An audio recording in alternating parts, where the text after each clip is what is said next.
Tubers, tubettes, crazy people, welcome back to the little channel. So this week I had the inspiration to do this video. In fact, I was having coffee with two guys 2 days ago, and I asked them, I said, don't you think this would be a good topic for a video? And they said, yeah, I think it would be a real good topic. Because what happened was, when I met with these two guys, we started at about 10 o'clock. And when I looked up, it was time for everybody to kind of pack up and go and get on their own way. It was damn near 12:30 or 1:45. We'd been together for 2.5, almost 3 hours. And the time went by like that.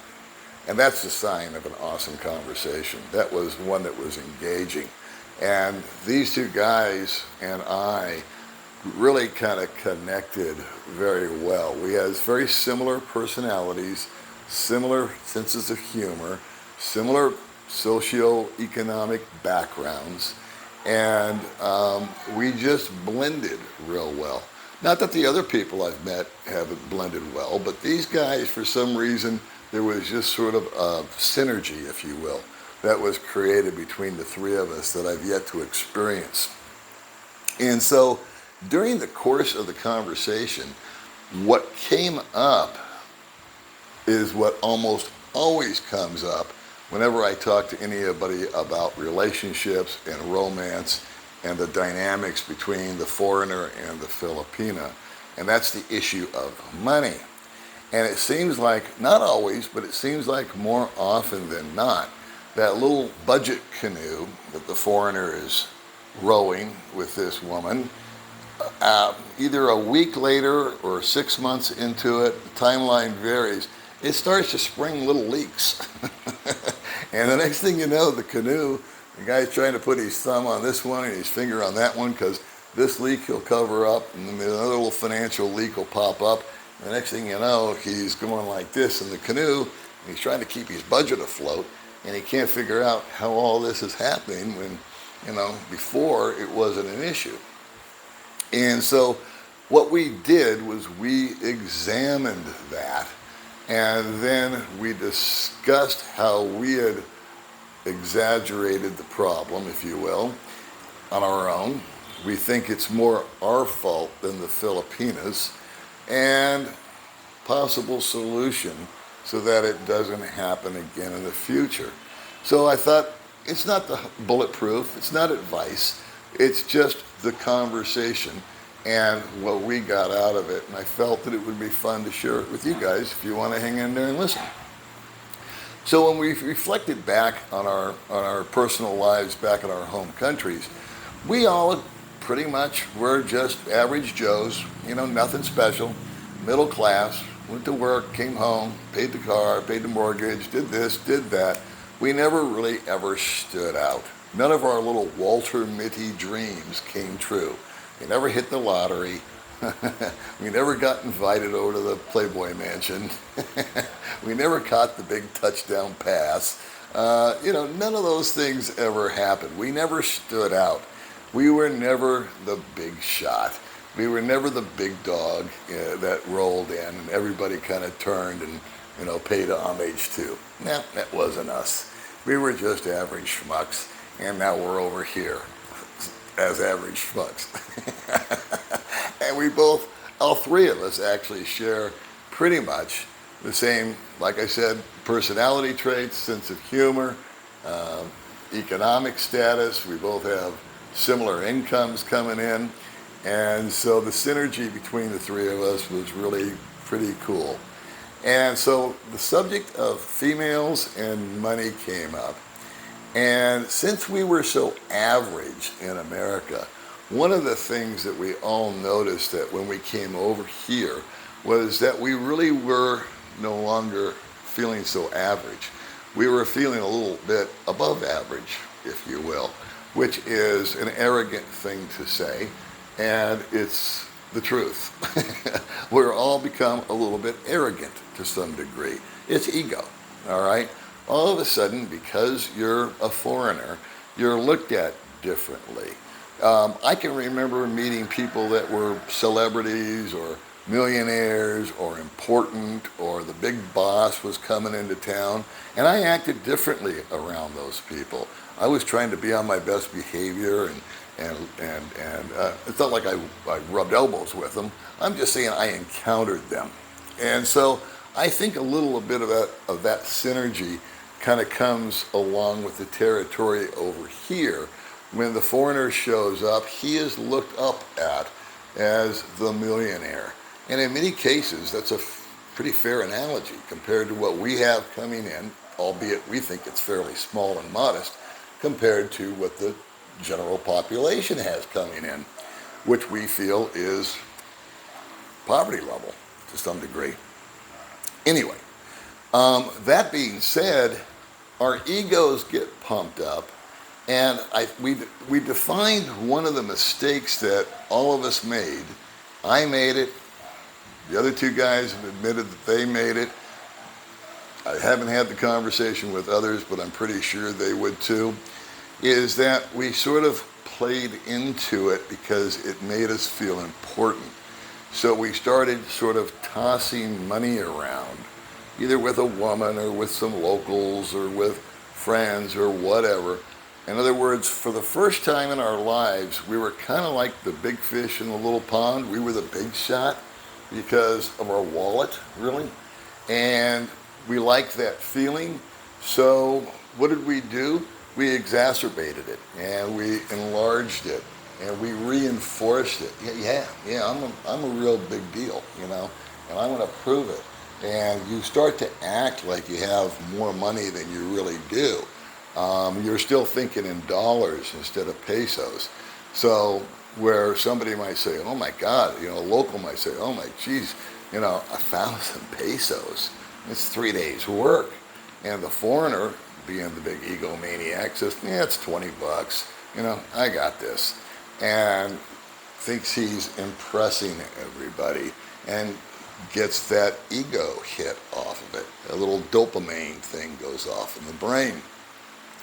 So then we meet the female, and she is becoming our significant other perhaps, or we're in the early stages of the romance, which is the primary driver of this video, and focusing on the early stages of the relationship is key to this video. What do? We keep that ball rolling. We keep showing off. We keep, no holds barred. Oh, you want that? No problem. Let me get it for you. Let me take you to the fancy restaurant. Let me get you the mango shake instead of the service water.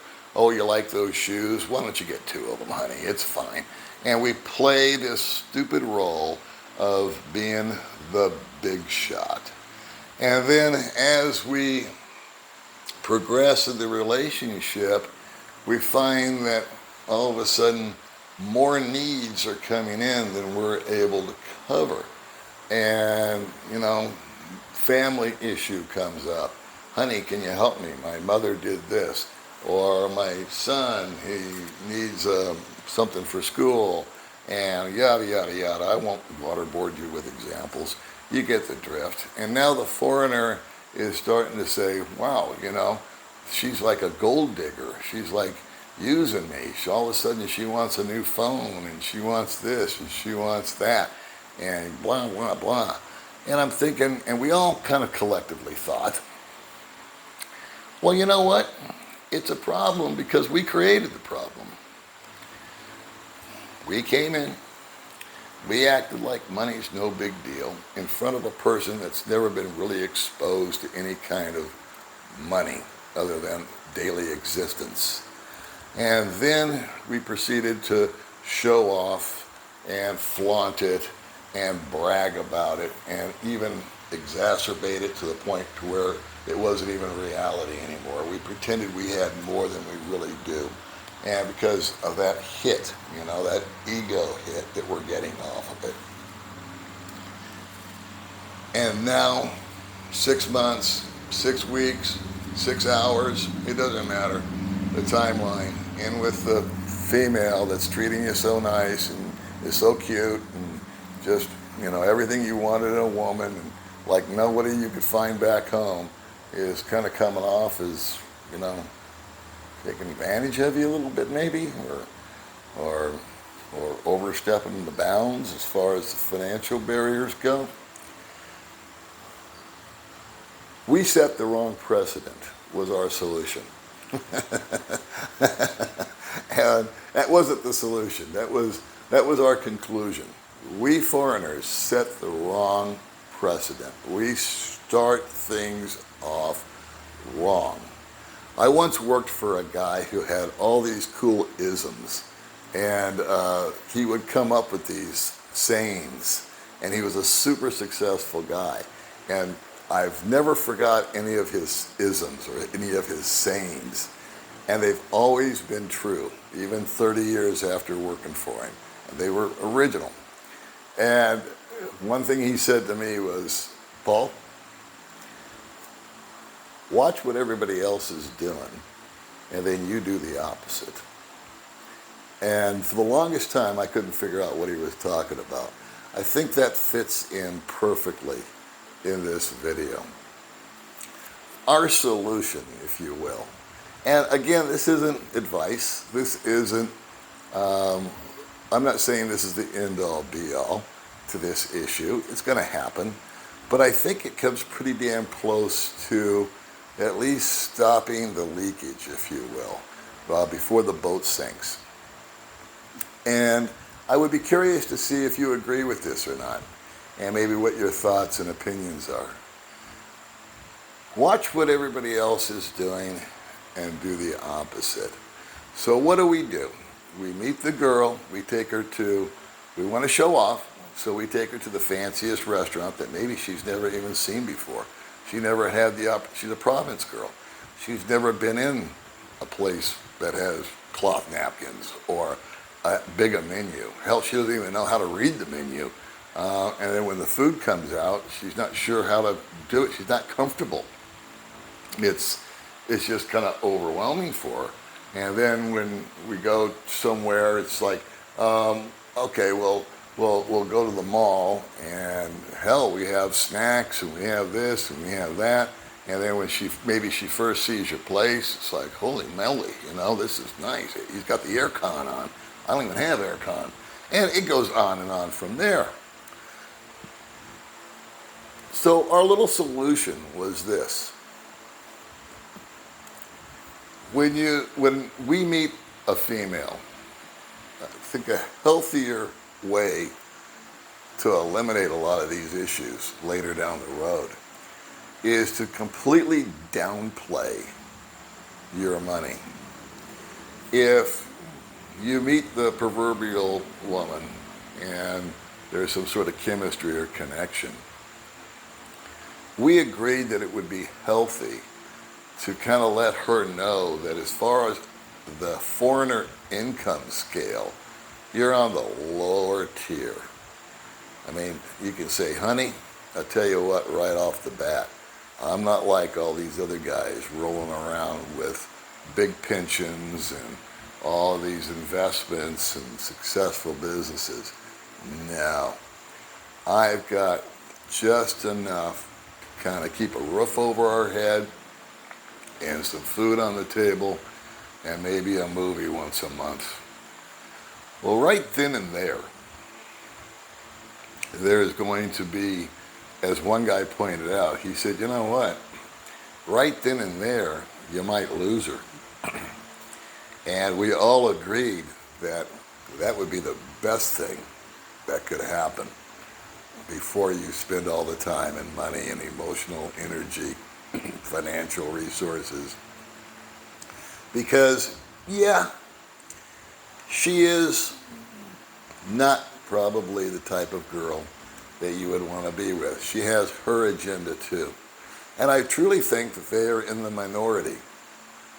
But especially for new guys that come here, like I was, with this deer in the headlights look and almost a neon sign over my head that said, hey, I'm new, take advantage of me. That goes on for a period of time. You're going to attract those type of people.